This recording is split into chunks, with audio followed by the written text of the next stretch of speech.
Hi అండి, అందరికీ నమస్కారం. అందరూ ఎలా ఉన్నారు? అందరూ బాగుండాలి, అదే నాకు కావాలి. మన ఛానల్ని ముందుగా చూస్తున్నట్టయితే ప్లీజ్ సబ్స్క్రైబ్ చేసుకోండి. వీడియోని చివరి వరకు చూసి నచ్చితే లైక్ చేయండి, అలాగే మీ ఫ్రెండ్స్కి షేర్ చేయండి. చేపల ఫ్రై ఎలా తయారు చేయాలో చూసేద్దాం రండి. ముందుగా నేను 1 కిలో చేపలు, మా ఊర్లో వీటిని జిలేబీలు అంటారు, అవి తీసుకున్నాను. వాటి పైన చర్మం తీసేసాను, నీట్గా కడుక్కొని క్లీన్ చేసి పెట్టుకున్నాను అన్నమాట. మన ఇంట్లో ఈ భర్తలున్నారే, భార్యల్ని పొగిడితే ఎక్కడ గాల్లోకి ఎగిరిపోతారో, మనకు అందకుండా అనుకుంటారో ఏమో. ఏందక్కో ఏ విషయమైనా నువ్వు చిన్నగా చెప్పవు కదా, అర్థమయ్యేటట్టు అంటారా?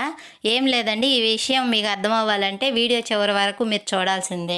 సర్లెక్కో ఇంక చేపల ఫ్రై గురించి చెప్పు అంటారా? చేసుకున్న చేప ముక్కలను కలుపుకోవడానికి వీలుగా ఒక డీసు వంటిది ఉంటే తీసుకొని అందులోకి తీసుకోవాలి. ఈ ముక్కల పైన తగినంత సాల్ట్ను వేసుకోవాలి. తర్వాత చిటికెడు పసుపును కూడా వేసుకొని కొంచెం అల్లం వెల్లుల్లి పేస్ట్ తీసుకొని కలిపేసుకోవాలి. తర్వాత తగినంత కారంను కూడా వేసుకోవాలి. 1 టేబుల్ స్పూన్ ఆయిల్ వేసుకోవాలి. నూనెను కూడా వేసుకుంటే ఈ పసుపు, కారం, ఉప్పు, అల్లం వెల్లుల్లి పేస్టు అన్నీ కూడా మొక్కకు సరిగ్గా అంటుకుంటాయి అన్నమాట. కలుపుకునేటప్పుడు ఇదంతా జాగ్రత్తగా కలుపుకోవాలి, ఎందుకంటే వీటి ముళ్ళులు షార్ప్గా ఉంటాయి. ఒకేసారి కాకుండా ఒక్కొక్క ముక్కకు ఈ మసాలా అంతా పట్టేటట్టు కలుపుకోవచ్చు. అంతా కలిపేసుకున్న తర్వాత ఒక అరదబ్బ నిమ్మదబ్బ ఉంటే పిండేసుకొని మూత పెట్టుకొని 1 గంట 2 గంటల సేపు ఈ కలిపిన చేప ముక్కల్ని బాగా నాననివ్వాలి. ఇందాక ఏమన్నాడక్క మీ ఆయన, ఏదో చెప్తా ఉంటివే అంటారా? అదేం లేదండి, చేపల ఫ్రై చేసిన తర్వాత పిల్లలకి ఆయనకి నేను పెట్టాను అనమాట.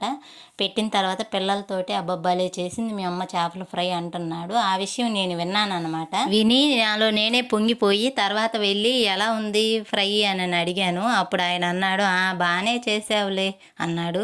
భలే అనేదానికి బాగానే అనేదానికి తేడా ఉంది కదండి. అందుకే అన్నాను అన్నమాట, ఈ భర్తలు భార్యల్ని పొగిడితే ఎక్కడికో వెళ్ళిపోతారు అనుకుంటారో ఏమో. భర్త గౌరవం పెంచాలన్నా భార్య, భర్త గౌరవం దించాలన్నా భార్య. ఎందుకంటున్నానంటే ఈ మాట, పెద్దవాళ్ళు ఇంట గెలిచి రచ్చ గెలవమన్నారు.